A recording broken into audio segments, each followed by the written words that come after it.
දැන් පුතේ මේ උග්ගසේන කතාවස්තුවේන උග්ගසේන සිටු පුත්‍රයාගේ චරිතය පිළිබඳව අපි කතා කළොත් එයාගේ චරිතයේ තියෙන ප්‍රධාන ලක්ෂණ මොනවද? පළවෙනි ලක්ෂණය තමයි උග්ගසේන සිටු පුත්‍රයා බොහොම විනෝදකාමී චරිතයක් කියන එක. දැන් මෙයා අර කරණම් ශිල්ප බලන්න ගිහිල්ලානේ අර ගෑනු ළමයා ගැන ආසාවක් ඇති කරගන්නේ. මෙයා තමන්ගේ යාළුවත් එක්ක මේ කරණම් ශිල්පාදිය බලන්න යෑමෙන් පැහැදිලි වෙන්නේ මෙයා මේ වගේ විනෝදයක් සතුටක් ලබන තරුණෙක් චරිතයක් කියන එක. ඊළඟට මෙයාගේ ඊළඟ චරිත ලක්ෂණය තමයි මෙයා අර ගෑනු ළමයාට ආදරය කරලා එයාගේ ප්‍රේමය වෙනුවෙන් සියල්ල කැප කරනවා. ඒ කියන්නේ තමන්ගේ ප්‍රේමය වෙනුවෙන් ඕනෑම දෙයක් කැප කරන චරිතයක්. අම්මා තාත්තා අතාරිනවා, සිටු කුලය අතාරිනවා, ධනය, ගරුත්වය, නෑදෑයෝ, යාළුවෝ මේ සියලු දෙනාම අහිමි කරගෙන තමයි උග්ගසේන මේ පහළ කුලයට යන්නේ තමන් ආදරය කරන ගෑනු ළමයා වෙනුවෙන්. එහෙනම් එයාගේ චරිතයේ තියෙන ප්‍රධාන ලක්ෂණයක් තමයි මොකද්ද? ප්‍රේමයේ උදෙසා තමන් සතු සියල්ල කැප කරන චරිතයක් බව. ඊළඟට මෙයාගේ තුන්වෙනි චරිත ලක්ෂණය ගැන කතා කරොත් මෙයාගේ චරිතයේ එක ඛේදනීය පැත්තක් තියෙනවා. ඒ තමයි ඛේදනීය ලක්ෂණයක් තමයි මෙයා මොන තරම් කැපකිරීම කරත් බිරිඳගේ චරිතයෙන් දැන් බිරිඳගෙන් අවමන් ලබන චරිතයක්. බිරිඳගෙන් බැනුම් අහන චරිතයක්. මොන තරම් කැපකිරීම කරත් නිකම කියලා බැනුම් අහනවා. ඒ වගේ අය අපේ සමාජෙත් ඕන තරම් ඉන්නව නේද? බිරිඳගෙන් බැනුම් අහන ඕනෑ තරම් ස්වාමි පුරුෂයෝ ඉන්නවනේ නේද? සමහර අය නම් ඉතින් සාධාරණයි බැනුම් අහන එක. සමහර අය ඉතින් අසාධාරණ විදියටත් බැනුම් අහනවා. සියලු කැපකිරීම කරද්දිත් එහෙම වෙනවා. ඉතින් මෙයාගේ චරිතයේ තියෙන එක ලක්ෂණයක් තමයි මොකක්ද? එනම් බිරිඳගෙන් අවමන් ලබන චරිතයක් වීම. ඊළඟට මෙයා මොනතරම් බිරිඳගෙන් අවමන් ලැබුවා වුණත් මෙයා අම්මගේ තාත්තගේ අසීමිත ආදරයට පාත්‍ර වෙච්ච චරිතයක්. දැන් නිකන් හිතන්න උග්ගසේන මේ පහළ කුලයේ කිසිම ගැළපීමක් නැති කිසිම ධනයක් නැති ගෑනු ළමයෙකුට කැමති වෙලා ඉද්දි මේ ඉහළ සිටු කුලයේ ධනවත් පවුලක මේ අම්මයි තාත්තයි ඒකට ඉඩ දෙන හැටි බලන්න. ඕනනම් මේ ගෑනු ළමයාගේ ජීවිතයට අනුතරක් කරන්න තිබ්බා. දැඩිසේ මේකට විරුද්ධ වෙන්න තිබ්බා. නමුත් පුතාගේ ආශාව නිසා මේ අම්මයි තාත්තයි මේ ගෑනු ළමයා කොහොම හරි විවාහ කළ දෙන්න උත්සාහ කරනවා. බැරිම තැන මේ පුත්‍රයා ඒ ගෑනු ළමයාගේ පවුලට යනකොටවත් ඒකට බාධා කරන්නේ නැහැ. එහෙනම් මේ අම්මයි තාත්තයි මේ සිටු පුත්‍රයාට අසීමාන්තිකව ආදරය කරපු චරිතයක් මේ. දෙමාපියන්ගේ ආදරය අසීමාන්තිකව ලැබූ චරිතයක් විදියට උග්ගසේන සිටු පුත්‍රයා අපට හඳුන්වන්න පුළුවන්. ඊළඟට අපිට මේ චරිතයේ දකින්න හම්බෙන ප්‍රධාන චරිත ලක්ෂණයක් තියෙනවා. ඒ තමයි උත්සාහවන්ත චරිතයක් වීම. තමන්ගේ බිරිඳගෙන් නොයෙකුත් ආකාරයේ අවමන් ලබනවා. ගැල් අදින කෙනා, බර උස්සන කෙනා නිකම කියලා බැනුම් අහනවා. හැබැයි මෙයා උත්සාහවන්තව තමන් නිකමෙක් නෙමෙයි දක්ෂයෙක් කියලා ඔප්පු කරනවා. තාම කෙටි කාලයකින් කරණම් ශිල්පය ඉගෙනගෙන මෙයා දක්ෂයෙක් බව ඔප්පු කරලා පෙන්නනවා. අන්න පුතේ අපිටත් හරි වැදගත් දෙයක් ඔන්න ඔය චරිත ලක්ෂණය. ඒ තමයි සමහර අවස්ථාවල අපටත් විවිධ අභියෝග එල්ල වෙනවා. ඔයාට ඕක කරන්න බෑ. ඔයාට විභාගේ පාස් වෙන්න බෑ. ඔයාට උපාධියක් ගන්න බෑ. ඔයාට කැම්පස් එකට යන්න බෑ. ඔයාට A9ක් ගන්න බෑ. ඔයාට නම් ওই වැඩේ කවදාවත් කරන්න හම්බ වෙන්නේ නැහැ කියලා සමහර වෙලාවට අපිටත් ජීවිතේ ඒ වගේ අභියෝගින අවස්ථා තියෙනවා. බොහොමයක් දෙනා ඒ අභියෝගයක් විදියට බාරගන්නේ නැහැ. පරාජය වැළඳ ගන්නවා. ඒ කියන කතාව ඇත්ත වෙන්නර්ලා පාඩුවේ එක්ක කලකිරීමෙන් වේදනාවෙන් ඉන්නවා. නමුත් උග්ගසේන සිටු පුත්‍රයාගෙන් අපට ගන්න දෙයක් තියෙන ඒ තමයි එයා අභියෝගයක් විදියට බාරගෙන තමා නිකමෙක් නෙමෙයි කියලා ඔප්පු කරලා පෙන්නනවා. අන්න අපටත් මේ චරිතයෙන් ගන්න තියෙන දේ තමයි මොකක්ද? බැහැ කරන්න බැහැ අසමත් සාර්ථක වෙන්නේ නැහැ කියන එක නෙමෙයි. නෑ මම සාර්ථක වෙලා පෙන්නනවා. මම ධනාත්මකව හිතනවා. මම ජයග්‍රහණය කරා යනවා. මම මගේ ඉලක්කය කරා යනවා කියලා ඒ අරමුණින් අපි වැඩ කළොත් උග්ගසේන වගේ අපටත් සාර්ථක වෙන්න පුළුවන්. සමහර විට මේ වෙනකොටත් විභාගයේ අතහැරපු දරුවෝ ඉන්න පුළුවන්. සමහර වෙලාවට ඔන්ලයින් ඉගෙන ගන්න බැරි වෙන්න පුළුවන්. ඒ තාක්ෂණය නැති වෙන්න පුළුවන්. එහෙම නැත්නම් ඒකට අවශ්‍ය මුදල් නැති වෙන්න පුළුවන්. හොඳ ගුරුවරයෙක් මුණ නොගැහිම වෙන්න පුළුවන්. එහෙම නැත්නම් පාඩම් කරන ඒවා මතක හිටින්න නැති වෙන්න පුළුවන්. වෙනත් මොනවා හරි පෞද්ගලික ජීවිතයේ ගැටලුවක් වෙන්න පුළුවන්. මම නම් කියන්නේ පුතේ උග්ගසේන සිටු පුත්‍රයා වගේ ධෛර්යමත්ව නෑ. මම මගේ ඉලක්කය කරා යනවා. මම විභාගිත ඉහළින් සමත් වෙලා පෙන්නනවා කියන අරමුණින් වැඩ කළොත් ඕනෑම කෙනෙකුට ජයග්‍රාහකයෙක් වෙන්න පුළුවන්. ඒ නිසා අපේ ජීවිතයේ අභියෝග එනවා. ඒ අභියෝග නැමෙන්නේ නැතුව ඒ අභියෝග වලට නොනැමී ඒ අභියෝග වලට මුහුණ දෙන්න පුළුවන් නම් ඒව සාර්ථකත්වයේ කර අරගෙන යන්න පුළුවන් නම් ජයග්‍රහණය කරන්න පුළුවන් නම් ඒක තමයි නියම පෞරුෂය. ඒක තමයි නියම මිනිසියෙකුගේ ස්වභාවය වෙන්න ඕනේ. අභියෝග ඉදිරියේදී නැමෙන එක නෙමෙයි, අභියෝග ජයග්‍රහණය කරලා පෙන්වන එක උග්ගසේන සිටු පුත්‍රයා වගේ. ඊළඟට මේ උග්ගසේන සිටු පුත්‍රයාගේ චරිතයේ තියෙන තව ලක්ෂණයක් තමයි මොකද්ද? සැඟවුණු බුද්ධියක් සහිත චරිතයක් වීම. මෙයා මෙච්චර කාලයක් අපිට පේන්නේ නිකන් මෝඩේ, කිසිම අවබෝධයක් නැති කෙනෙක්, අර ගෑනු ළමයාට වසඟ වෙලා වැඩ කරන කෙනෙක් විදිහට විතරයි අපිට පේන්නේ. නමුත් මේ කතාව අවසානයේදී පේනවා බුදුරජාණන් වහන්සේගේ එක බණ පදයෙන් මෙයා රහත් භාවයට පත් වෙන. එහෙනම් මෙයා මෝඩෙක් නෙමෙයි, මෙයාගේ බුද්ධිය සැඟවිලා තියෙන්නේ. ඒ සැඟවුණු බුද්ධිය තමයි බුදුරජාණන් වහන්සේ මතු කරලා ගන්න. එහෙනම් ඕනෑම පුද්ගලයෙක් තුළ මේ වගේ සැඟවුණු බුද්ධියක් සහිත, සැඟවුණු හැකියාවක් සහිත, සැඟවුණු චින්තනයක් සහිත පුද්ගලයෝ අපි අතර ඉන්න පුළුවන්. හරි ගුරුවරයාට, හරි මඟ පෙන්වන්නාට එයා මුණ ගැහුනොත් අන්න එදාට තමයි මේ සැඟවිලා ඉන්න චරිතය ඉස්මතු කරලා ගන්න පුළුවන්කම ලැබෙන්නේ. ඉතින් උග්ගසේන සිටු පුත්‍රයා කියලා කියන්නේ සැඟවුණු බුද්ධියක් සහිත චරිතයක්. බුදුරජාණන් වහන්සේ එයාගේ චරිතය මතු කරලා ගන්නවා. හරියට දියසෙවිල් පිරලා තියෙන තැනකින් අර කලයක් දාලා එහෙට මෙහෙට කරලා ඒ දියසෙවිල් ඈත් කළා පිරිසුදු වතුර ටිකක් ගන්නවා වගේ බුදුරජාණන් වහන්සේ මෙයාගේ අර මෝහය එහාට කරලා බුද්ධිය අවදි කරලා ගන්නවා. එහෙනම් උග්ගසේන සිටු පුත්‍රයා සැඟවුණු බුද්ධියක් සහිත චරිතයක් විදිහට අපට අඳුන ගන්න පුළුවන්. මේ විදිහට උග්ගසේන සිටු පුත්‍රයාගේ චරිතයේ ලක්ෂණ ගණනාවක් අපට සාකච්ඡා කරන්න පුළුවන්. ඔයාට විභාගයේ දෙන්න පුළුවන් උග්ගසේන සිටු පුත්‍රයාගේ චරිතයේ ලක්ෂණ ලියන්න. දැන් අපි කතා කරපු ලක්ෂණ කීපයක් අරගෙන උදාහරණ දක්වමින් පැහැදිලි කරන්න මෙන්න මේ චරිත ලක්ෂණ උග්ගසේන සිටු පුත්‍රයාගේ චරිතයේ තියෙනවායි කියලා. උග්ගසේන සිටු පුත්‍රයාගේ කතාවස්තුවෙන් අහන්න පුළුවන් තවත් ප්‍රශ්නයක් තමයි උග්ගසේන සිටු පුත්‍රයා අභියෝග ජයග්‍රහණය කරපු චරිතයක්ද කියලා අහන්න පුළුවන්. එතකොට අපි මොනවද ඒකට උත්තර විදියට ලියන්නේ? අපි කෙටියෙන්ම කතා කළොත් උග්ගසේන සිටු පුත්‍රයාට තියෙන පළවෙනි අභියෝගය තමයි මොකද්ද?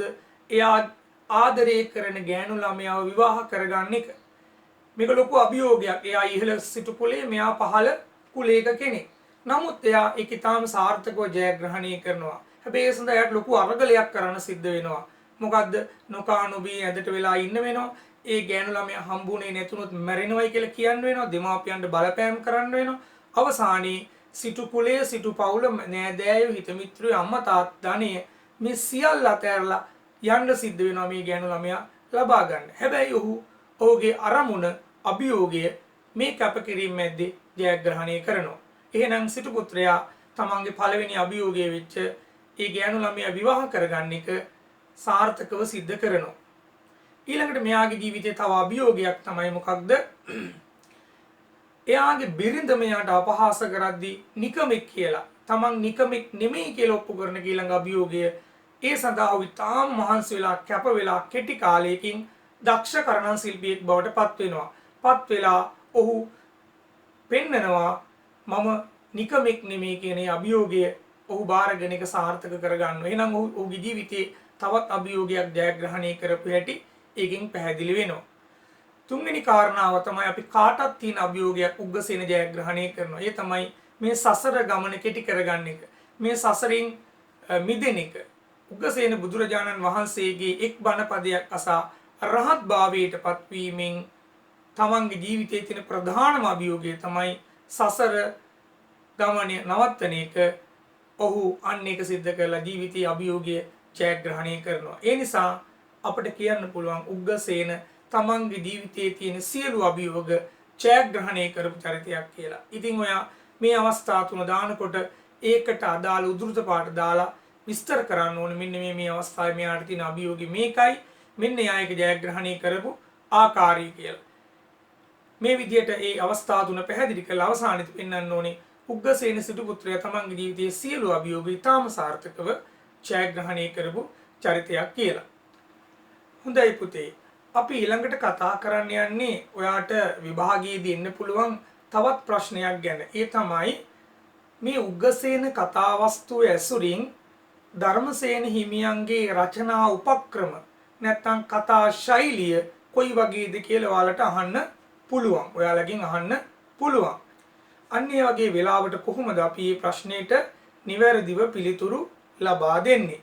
ධර්මසේන හාමුදුරුවන්ගේ තියෙන එක සුවිශේෂ ලක්ෂණයක් තමයි හැමතිස්සෙම කතාවක් ඉදිරිපත් කරන්න කලින් ඒ කතාවේ අරමුණ කෙටියෙන් ඉදිරිපත් කරන එක.